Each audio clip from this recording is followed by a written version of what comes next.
Il est 20 heures, c'est l'heure de votre grande édition vespérale.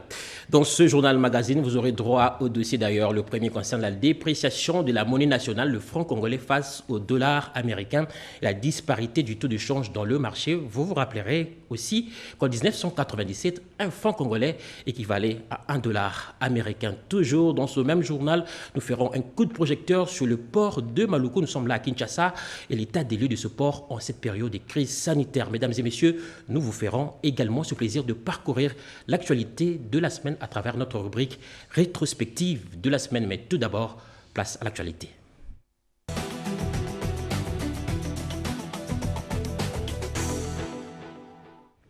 Nous ouvrons ce journal avec le président de la République, Félix-Antoine Tshisekedi, qui s'est adressé à la nation à l'occasion de la célébration des 60 ans de l'indépendance de la République démocratique du Congo.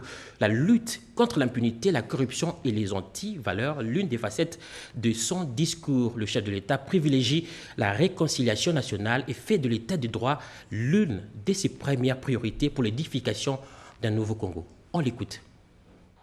La lutte contre l'impunité, contre la corruption et les antivaleurs constituent les éléments centraux de ma stratégie, sans lesquels tout réel espoir de changement est impossible. Mais dès lors que nous avons en toute conscience choisi de privilégier la réconciliation nationale pour mieux construire l'avenir et préserver la paix, la lutte contre l'impunité ne doit en aucun cas se transformer en vengeance ni en chasse aux sorcières. De même, aucune réconciliation crédible ne peut être envisagée si nous continuons avec les pratiques anciennes de la corruption, de la ruse et du crime. L'engagement que j'ai pris devant vous, devant ma conscience et devant Dieu, c'est de donner la chance à tous les Congolais, sans exclusive, d'envisager l'avenir en toute liberté et en toute quiétude, mais sur de nouvelles bases morales.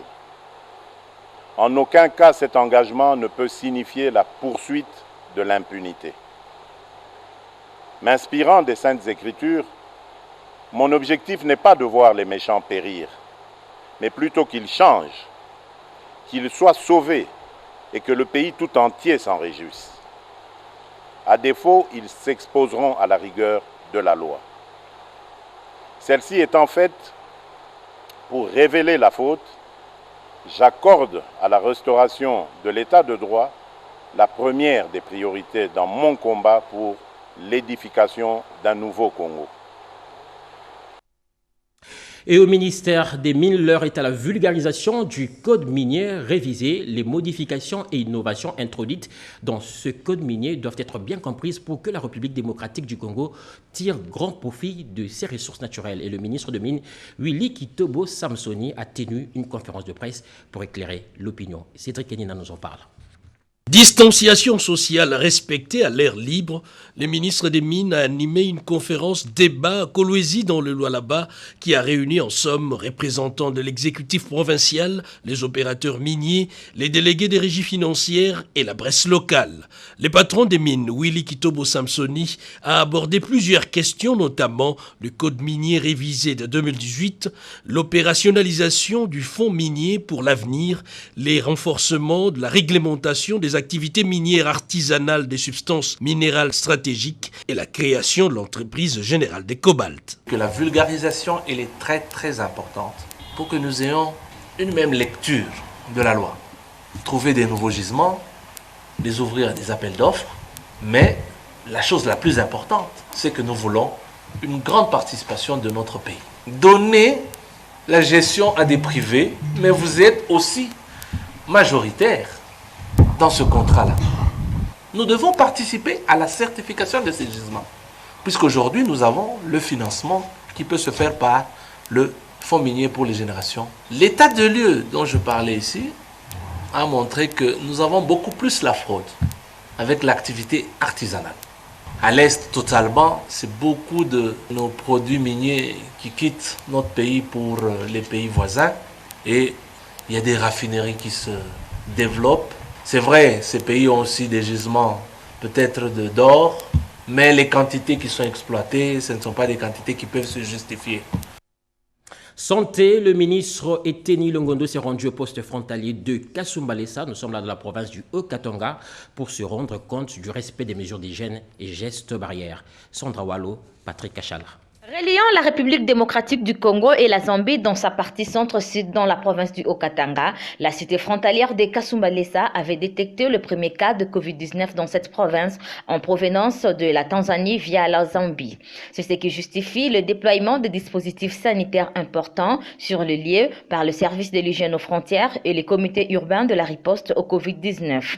En tant que numéro 1 du secteur de la santé en RDC, le ministre Eteni Longondo a effectué les déplacements de Kasumbalesa ce dimanche 5 juillet 2020 pour palper du doigt les réalités de la santé dans cette partie du pays. À son arrivée, il était accueilli par le maire de la ville de Kasumbalesa, André Katampa. Ce dernier a conduit la délégation pour une visite guidée dans différents dispositifs servant des activités cliniques et paracliniques, notamment l'investigation des alertes, des cas suspects et le contact de contact, ainsi que les dispositifs de désinfection de tous les véhicules en provenance de la Zambie. J'ai très bien apprécié ce qui s'est fait déjà ici par le service de l'hygiène aux frontières. Et depuis que cette maladie a commencé, ce service a déjà détecté plusieurs cas suspects et qui ont été confirmés par la suite. Donc le service de l'hygiène aux frontières est en train de protéger le peuple congolais. La frontière de Kasumbalesa, c'est parmi les frontières qui font entrer de l'argent ici au pays. Et j'ai encouragé ce service à bien travailler. Après cette visite guidée, le ministre de la Santé s'est entretenu avec le personnel de service de l'hygiène aux frontières ainsi que les membres du comité urbain de la riposte contre le Covid-19. Rencontre au cours de laquelle les orientations et instructions fermes ont été données. Pour boucler la boucle, le patron de la santé, Eteni Longondo, accompagné des membres de sa famille politique l'UDPS Kasumbalesa, a effectué une descente au site en chantier qui servira de la prise en charge de malades à Covid-19. Le vice-ministre des Finances a présidé la cérémonie des signatures du protocole d'accord entre l'ARCA, la DGRAD et la DGI. Question de renforcer la sécurité des marchandises et de canaliser les recettes dans le trésor public. L'autorité de régulation et de contrôle des assurances, ARCA, est désormais liée à la Direction générale des douanes et accises, DGDA, par un protocole d'accord signé en présence du vice-ministre des Finances, Junior Mata. À la fin des travaux des experts des deux parties, les directeurs généraux par intérim, Alain Kanindangalula de l'ARCA et Jean-Baptiste Nkongolo Kabila Mouchi de la DGDA se sont engagés à renforcer le contrôle de l'assurance des facultés à l'importation et de l'assurance des responsabilités civiles des propriétaires des véhicules terrestres à moteur en circulation internationale. Ce protocole d'accord de collaboration comporte 8 chapitres et 17 articles qui traitent principalement de la perception des amendes prévues par le Code d'assurance pour non-souscription de l'assurance des facultés à l'importation, de maîtriser le trafic frontalier par la souscription de la police d'assurance et de réguler au mieux le trafic en vue de couvrir certains aléas liés à la circulation des marchandises sur le plan international. Faciliter les échanges pour accélérer le commerce à travers les frontières et rendre moins cher et avec beaucoup plus de prévisibilité tout en assurant la sûreté et la sécurité. Cet accord marque la volonté de ces deux institutions de faire respecter les lois en vigueur en RDC. Tout opérateur qui importe les marchandises en République démocratique du Congo est obligé de prendre une assurance pour couvrir ces marchandises. Aujourd'hui, la signature de ce protocole d'accord nous permet de mettre en œuvre l'exécution de cette obligation d'assurance. Et il n'y a que la DGDA, qui est le service public attitré, qui a le contrôle des transits et des importations qui se font au niveau de notre pays, pour travailler en collaboration avec l'ARCA. Il a enfin l'avantage de maîtriser le trafic transfrontalier par la souscription de la police d'assurance et réguler au mieux le trafic en vue de couvrir certains aléas liés à la circulation des marchandises sur le plan international. Vous venez là de suivre la signature du protocole d'accord entre la DGDA et l'ARCA. Rendons-nous au Nord Kivu, une province en proie à l'insécurité et aux conflits récurrents lève la voix à travers ses élus nationaux qui ont échangé avec le chef d'état-major général des forces armées de la République démocratique du Congo, Célestin Mbala Moussessé, sur la situation sécuritaire dans cette partie du pays. Cédric Kenina. La situation sécuritaire dans le Nord Kivu passait au crible. Le chef d'état-major général des FARDC s'est montré ouvert et a rencontré toutes les préoccupations des élus nationaux en se montrant rassurant quant à la traque des groupes armés qui écument la partie est du pays. Le général Mbala Moussessé Célestin a par ailleurs sollicité plus de moyens et FARDC, rôle des parlementaires en tant qu'autorité budgétaire, avec à leur tête le président du caucus des élus nationaux du Nord Kivu, l'honorable Singoma Mwanza. À ses côtés, les députés nationaux membres de la commission défense et sécurité, Juvenal Munombo et Josué Moufoula. Le caucus des élus du Nord Kivu a remercié le chef d'état-major général pour sa disponibilité et son ouverture dans un échange de près de 3 heures. Les échanges nous ont permis à ce que notre chef d'état-major nous rassure que notre armée, les FARDC, sont en tout cas conscients de cette situation, que tous les moyens sont mis en place pour continuer à combattre donc ces ennemis de la République.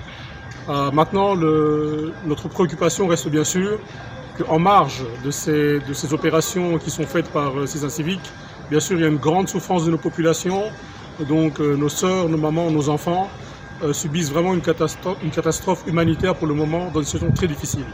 Donc en tant qu'élus, on a souhaité aussi, en tout cas, porter leur cri au plus haut niveau pour qu'on puisse sécuriser ces territoires que j'ai cités, notamment le Lubero, le territoire de Beni et les autres parties du Nord Kivu. Les élus du Nord Kivu se disent satisfaits et comptent approfondir les discussions pour résoudre les punais problèmes de l'insécurité dans leur zone géographique. La crise sanitaire due à la Covid-19 a touché tous les secteurs d'activité, une situation de plus en plus difficile selon les experts comptables qui sont presque obligés de réduire leur propre programmation et au-delà de tout, accompagner leurs différents clients en difficulté évoluant dans les secteurs de production et services. Médard Mouyal a recueilli l'avis de Xavier Ndoucha, expert comptable à ce sujet. La crise du coronavirus est un phénomène qui a pris l'humanité de court. Dans le secteur des services, notamment le travail d'experts comptables, la crise est doublement ressentie. Les cabinets d'experts comptables sont obligés de revoir à la baisse leur budget, mais également d'accompagner leurs clients victimes de cette crise. Tout le monde a été pris de court, sans exception, que ce soit les États, que ce soit les grandes entreprises, que ce soit des petites, que ce soit, et même chacun individuellement, tout le monde a été pris de court. Et à un moment, on a dit, mais comment on survit? Est-ce qu'on peut gagner 1 seconde ou 2 minutes ou 3 minutes? La plupart de mes clients, ils sont dans l'aérien, ou les principaux clients du cabinet que je dirige sont dans l'aérien. C'est-à-dire qu'ils sont soit des compagnies aériennes ou des sociétés de catering qui livrent des plats cuisinés aux sociétés aériennes. Et vous savez que les premières mesures que les gouvernements ont prises, c'était de fermer les frontières. Et la première chose à faire, c'était donc de refaire l'état des lieux de mon portefeuille. Je me dis, la deuxième chose, c'est de me remettre en contact avec les clients. Est-ce que vous êtes là? Après, comment on fait face à ceci? Et surtout aussi peut-être pour leur dire que nous, malgré la difficulté, la circonstance exceptionnelle, déplorable dans laquelle nous sommes, nous vivons nous deux, nous on est là, on peut toujours être à votre service. C'est seulement leur montrer qu'on se préoccupe de leur sort. Et parce qu'on pense aussi que leur sort, que le sort du cabinet dépend des sorts du client. Au-delà de la crise, il y a lieu de regarder l'avenir avec espérance. Cette crise peut aussi être perçue comme un mécanisme capable de générer des opportunités.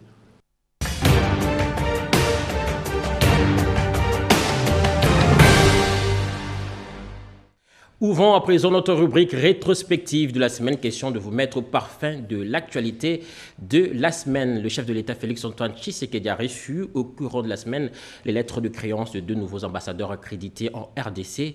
Le président de la République a aussi présidé la 38e réunion du Conseil des ministres par vidéoconférence. Et à l'occasion de la célébration des 60 ans de l'indépendance de la RDC, le président de la République s'est adressé à la nation. La semaine du président, c'est signé Pierre Kibambeso Moïsa. Le président de la République, Félix-Antoine Tshisekedi Tshilombo, s'est adressé à la nation à l'occasion du 60e anniversaire de l'indépendance de la RDC. Le chef de l'État a rendu un hommage aux pères fondateurs, parmi lesquels Joseph Kasavubu et Patrice Lumumba, qui sont parvenus à concrétiser la profonde aspiration du peuple congolais à l'émancipation. Il me paraît juste d'élever Joseph Kasavubu, longtemps oublié, au rang largement mérité d'héros national, a déclaré notamment le chef de l'État. Parlant de la situation sécuritaire dans l'est de la RDC, le chef de l'État, commandant suprême des forces armées de la RDC et de la police nationale, a noté des pas importants dans la traque des forces négatives dans cette partie du pays où des groupes armés locaux et étrangers ont subi ces derniers mois une forte pression et enregistré de lourdes pertes. Le président de la République, dont la détermination d'en finir reste vive, a salué les efforts des officiers et des troupes sur le terrain et réitéré son appel à tous les autres groupes armés de déposer les armes et de choisir la voie de la paix. Éducation nationale, le chef de l'État a rappelé son engagement à rendre l'enseignement de base obligatoire et gratuit pour tous. Depuis que la réforme de la gratuité pour l'école primaire a été lancée, plus de 2 millions d'enfants supplémentaires ont pu retrouver le chemin de l'école. Justice, le chef de l'État a indiqué que l'établissement d'un état de droit est en marche au pays.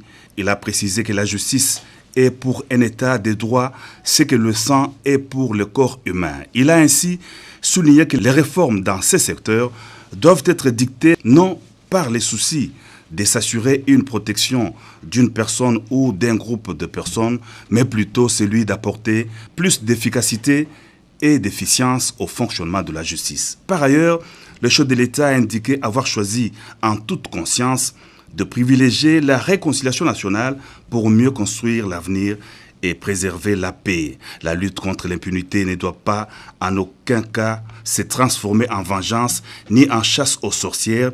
De même, aucune réconciliation crédible ne peut être envisagée si l'on continue avec les pratiques anciennes de la corruption, de la ruse et du crime, a indiqué le chef de l'État.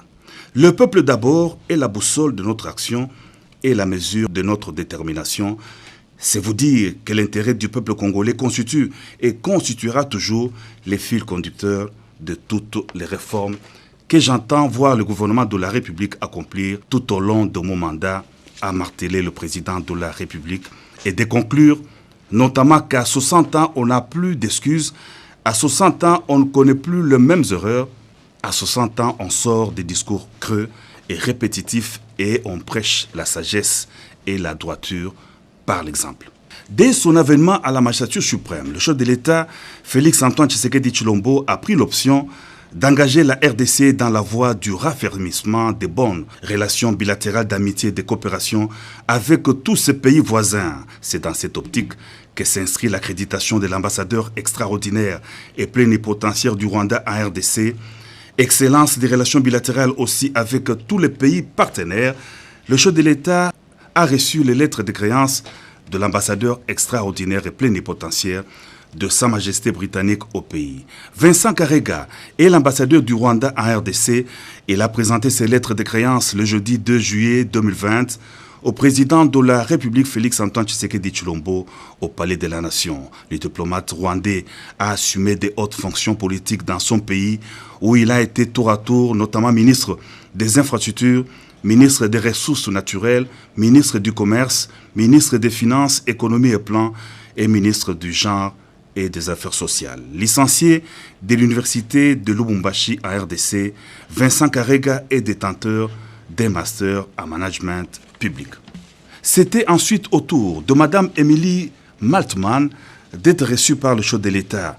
Nouvel ambassadeur de Sa Majesté britannique, elle a déjà séjourné en République démocratique du Congo où elle a été chef de l'équipe de conflit, stabilisation et humanitaire à la coopération britannique à Kinshasa et chef de mission adjoint, chef de la section politique britannique dans la capitale de la RDC.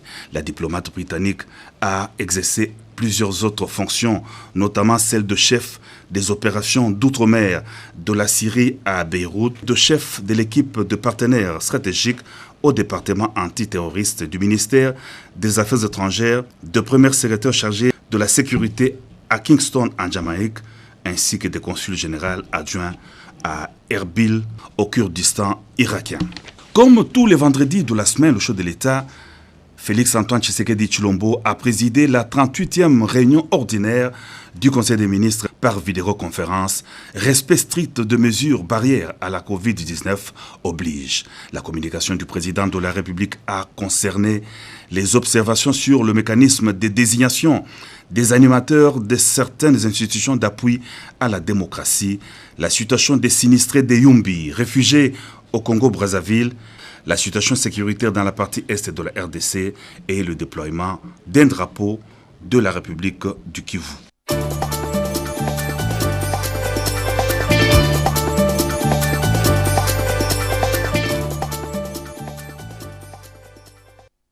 Et nous allons feuilleter les grands sujets d'actualité qui ont fait la une des journaux parus cette semaine, entre autres la Chambre basse du Parlement qui a adopté à la grande majorité l'entérinement de Ronsard Malonda comme président de la Commission électorale nationale indépendante, également la célébration des 60 ans de la RDC à l'exception à sa souveraineté tant nationale qu'internationale. La revue de presse, c'est dans une sélection signée Jean-Pierre Ndolo Demazo.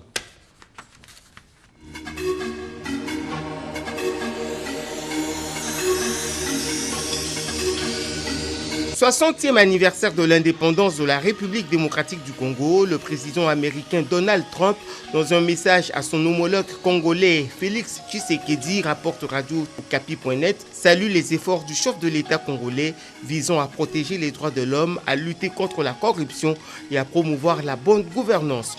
Le potentiel.cd s'interroge si le rêve de Lumumba, Kasavubu et Bolikango, pour ne citer que ses pères de l'indépendance, de faire de la RDC un pays plus beau qu'avant, n'a été qu'une vaste escroquerie. Pour le maximum.cd, les atrocités et crimes des Belges pendant la colonisation au Congo ne peuvent pas s'effacer à cause des regrets du roi des Belges, Philippe Ier, qui a reconnu les actes de cruauté commis au Congo pendant la colonisation. Grâce présidentielle accordée aux prisonniers à l'occasion du 60e anniversaire de l'indépendance, le phare parle de l'exclusion de cette mesure de grâce des détourneurs, des corrupteurs, des assassins et des violeurs. C'est parti pour la campagne de vulgarisation du code minier en République démocratique du Congo. Pili Pili évoque le TGV, entendez train à grande vulgarisation du ministre des Mines, Willy Kitobo, qui entend mettre toutes les parties d'accord autour du code minier révisé de la République démocratique du Congo. Ronsard Malonda, confirmé président de la CENI par l'Assemblée nationale, élection.net affirme que ceci est intervenu après plusieurs tergiversations. Une bonne nouvelle pour les Congolais dans une livraison de l'interview.cd. L'impression et la livraison des passeports ordinaires débutent le 6 juillet prochain. Procès de 100 jours. Hamid Achatur auditionné au parquet près la cour d'appel de Kinshasa-Matete. Actualité.cd qui l'annonce cite l'Union pour la nation congolaise pour qui l'audition de l'épouse de Vital Kamerhe s'est déroulée dans un climat détendu. Une première en République démocratique du Congo, l'agence congolaise de presse fait un clin d'œil à Bestine Kazadidi Katala, élue à la tête de coordination de l'Asver Club. Cette dernière n'a laissé aucune chance à Eugène Diomindongala, Jean-Martin Mboyo et Anthony Kitenge. La trésorerie de l'équipe sera assurée par Titine Lenzo, journaliste à la radio-télévision nationale congolaise. On boucle cette rétrospective hebdomadaire de la revue de presse par le journal La Proclamation qui annonce la relance bientôt des activités de l'Alliance des Bangala à Liba. Son initiateur, Omer Igwaki Angimbe, dont l'association regroupe tous les Bangala disséminés à travers le territoire national, prône la paix, la concorde nationale et l'amour du prochain.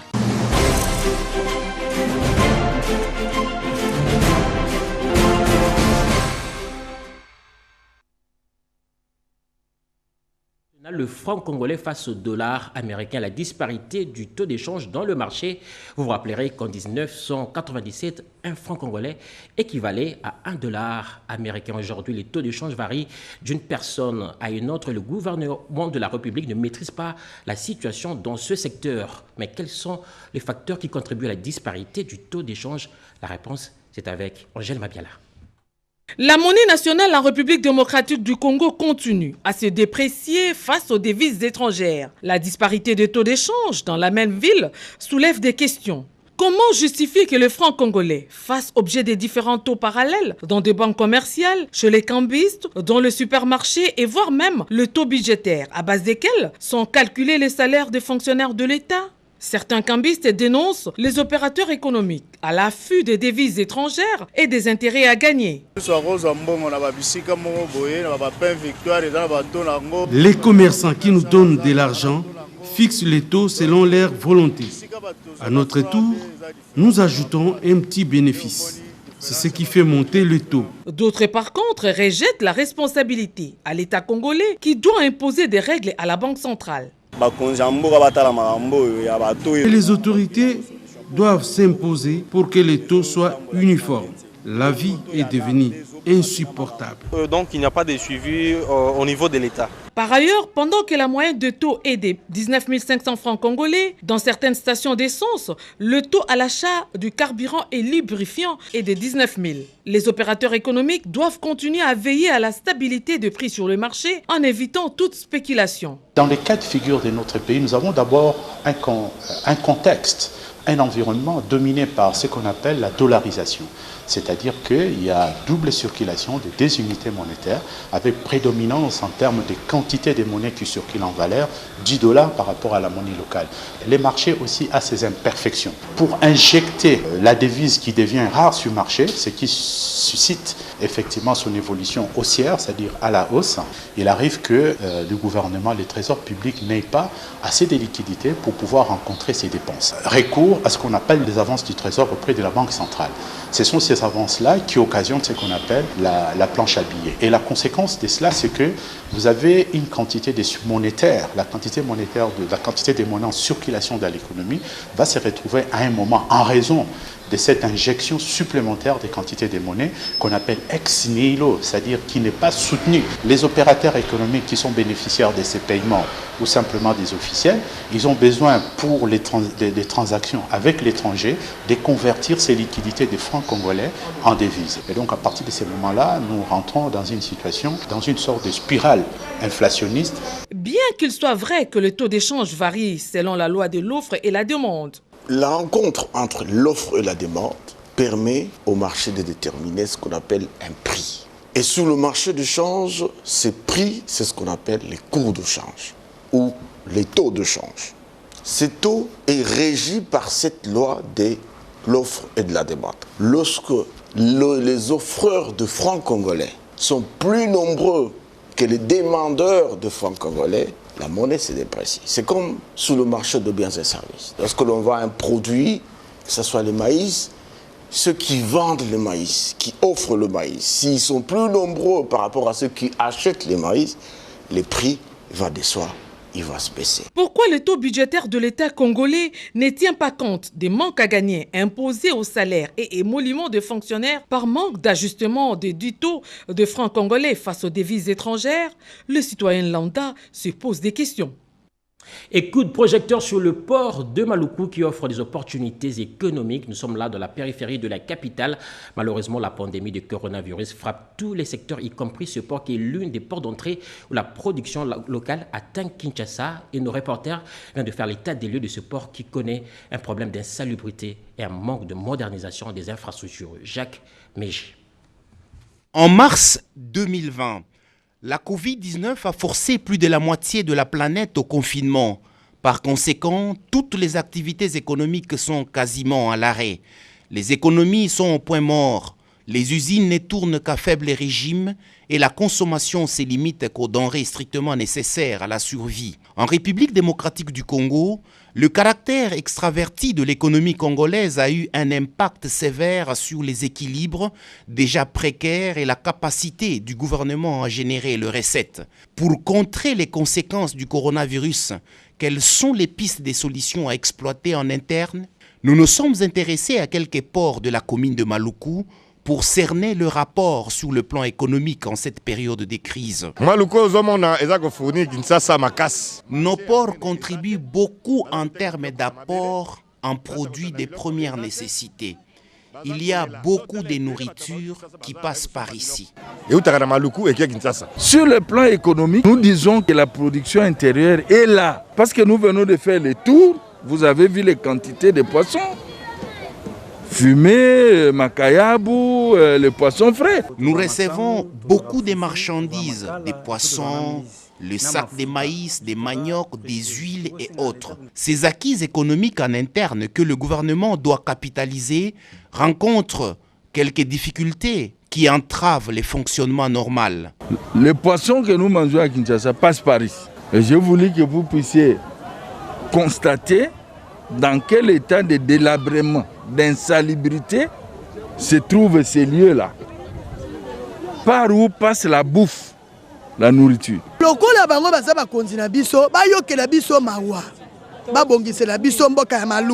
Nous n'avons pas de routes. Que l'État nous construise de bonnes routes et des infrastructures portuaires modernes. Regarde comment nous vendons à même le sol. Nous sommes tracassés sur le parcours, beaucoup de barrières et à chaque barrière, on nous fait payer.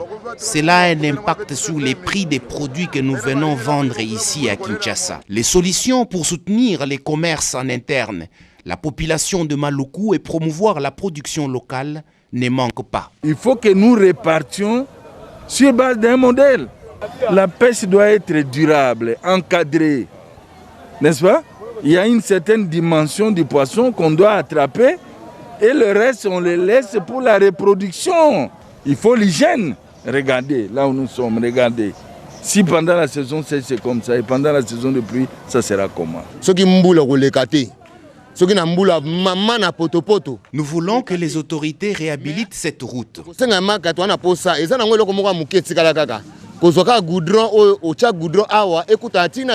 Nous avons fait un constat, c'est que tous ces ports-là sont des ports privés. C'est des ports appartenant au privé.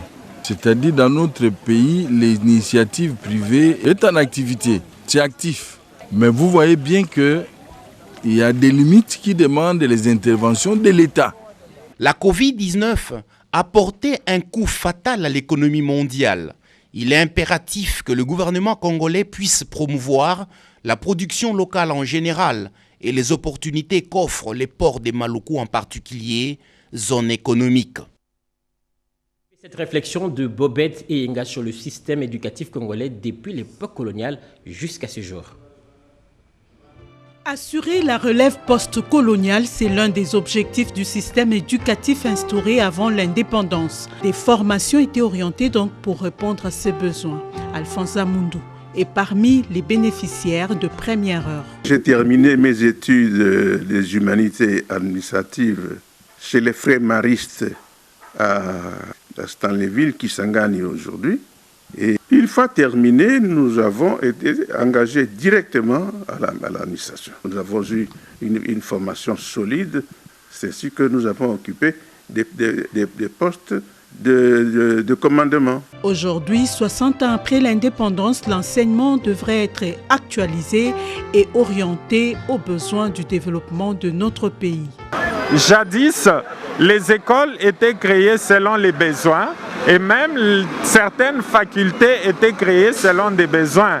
La faculté de Polytechnique, elle est née par le souci d'avoir des ingénieurs sur place parce qu'on avait une grande entreprise minière. On essayait d'orienter l'enfant dans une certaine filière.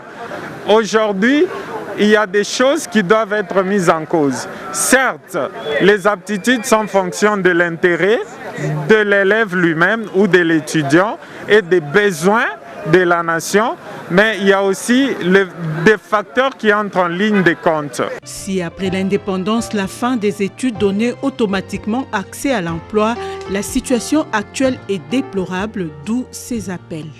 En ces moments précis, que la nouvelle génération doit pouvoir prendre à cœur le message de l'hymne national.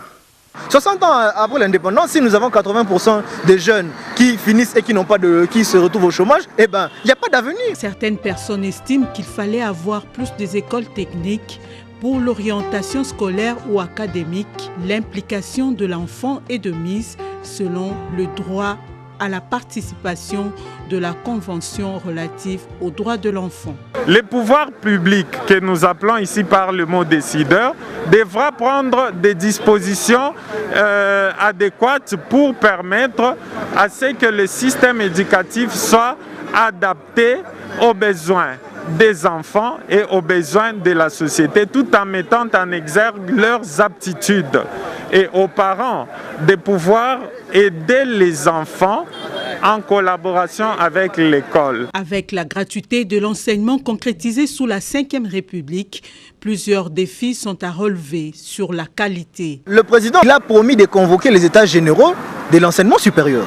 Et c'est à partir de ces états généraux-là que nous pourrions alors proposer réellement des véritables réformes. De tout ce qui précède 60 ans d'accession à la souveraineté nationale et internationale est une occasion pour tous d'améliorer ce qui doit l'être dans le secteur éducatif pour qu'il soit profitable à nos enfants afin de les rendre compétitifs sur le marché de l'emploi. Politique, l'UDPS Tshisekedi rejette la procédure de l'enterrement de la désignation de Ronsard Malonda comme président de la Commission électorale nationale indépendante par l'Assemblée nationale. C'est ce qui ressort de la réunion de l'exécutif de ce parti sanctionné par une déclaration lue par son porte-parole par intérim. Il était au micro d'Alain Bikaï. Pour la démocratie et le progrès social, l'UDPS Tshisekedi, en sigle, a appris que l'Assemblée nationale venait, au cours de sa plénière de ce jeudi 2 juillet 2020, d'entériner dans une cacophonie totale le choix de Ronsard Malonda, prétendument candidat des confessions religieuses comme candidat président de la CENI. L'UDPS rejette catégoriquement cette procédure hasardeuse orchestrée par le FCC pour faire passer son candidat en lieu et place de la société civile, faisant croire à l'opinion publique que l'UDPS venait de troquer cet entérinement contre les propositions des lois Minaku et Sakata. L'UDPS dénonce l'attitude malicieuse et répétitive du FCC, consistant à créer des crises institutionnelles artificielles au pays, afin d'opérer en sourdine des passages en force dans des dossiers qui nécessitent un consensus national. L'UDPS estime à bon droit que l'examen du rapport de la CENI sur le processus finissant déposé au bureau de l'Assemblée nationale ainsi que les réformes idoines sur le processus électoral s'imposent avant la désignation de nouveaux animateurs. L'UDPS constate que M. Ronsard Malonda est contesté par les confessions religieuses dont il serait l'émanation. Autre chose, lutte contre le coronavirus, les formations hospitalières de la ville de Boma au Congo central vont être dotées des kits sanitaires de protection et des ripostes contre la Covid-19. C'est un don du sénateur Roli Lelo, nous dit Pierre Mbouyou.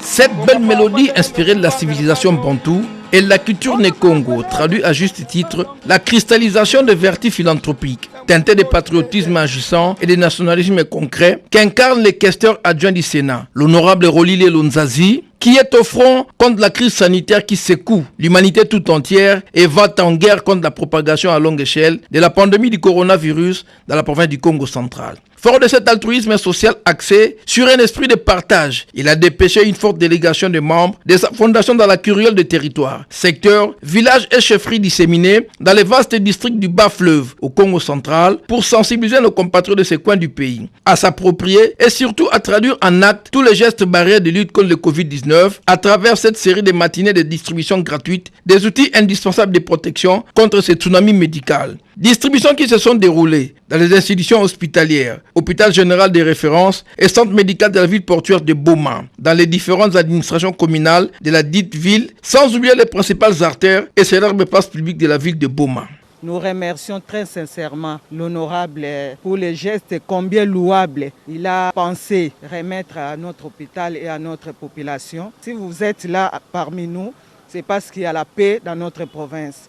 Nous remercions le président de la République. Bien avant la ville de Boma, ces émissaires de l'honorable sénateur Roli Lelo ont déployé les activités similaires. D'abord, dans la bourgade de Boko, à quelques encablures du pont OEBK ex-maréchal. Ensuite, dans la cité de Kinzavouete, où ils ont sensibilisé les exploitants artisanaux de bois et scieurs de la forêt de Mayombe, les personnels de l'Institut technique médical et ceux du tribunal de paix du secteur de Bundi. Et enfin, dans la bourgade de Manterne, pour sensibiliser les chauffeurs et conducteurs de véhicules au parking avant de clôturer au marché par la distribution gratuite de ces outils de protection contre le Covid-19. Cap sur la province du Nord Kivu, la jeunesse du Nord Kivu regroupée dans sa diversité ethnique a exprimé au cours d'une matinée politique au lendemain de la célébration des 60 ans d'indépendance de la RDC son appui à l'engagement du président de la République, Félix-Antoine Tshisekedi, à éradiquer l'insécurité dans l'est du pays. Kinanga Moussachi nous en parle. Le discours du chef de l'État, Félix-Antoine Tshisekedi Tshilombo, en ce 60e anniversaire de l'indépendance de la République démocratique du Congo, est salué par la jeunesse de toutes les ethnies de la province du Nord Kivu. On sait si qu'il a réitéré son engagement de mettre fin à l'insécurité qui freine les programmes de développement.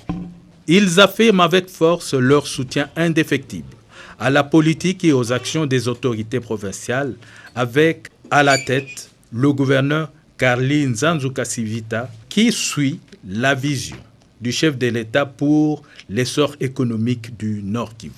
Les jeunes leaders Nord Kivu, conscients des deux contraintes, d'une part, les défis sécuritaires et d'autre part, les défis financiers, nous, jeunes leaders Nord Kivu, aussi remercions son Excellence Monsieur le Président de la République, chef de l'État, pour avoir instruit le gouvernement de la République afin de lancer les opérations militaires de grande envergure pour la traque des groupes armés qui écument notre province depuis plusieurs décennies.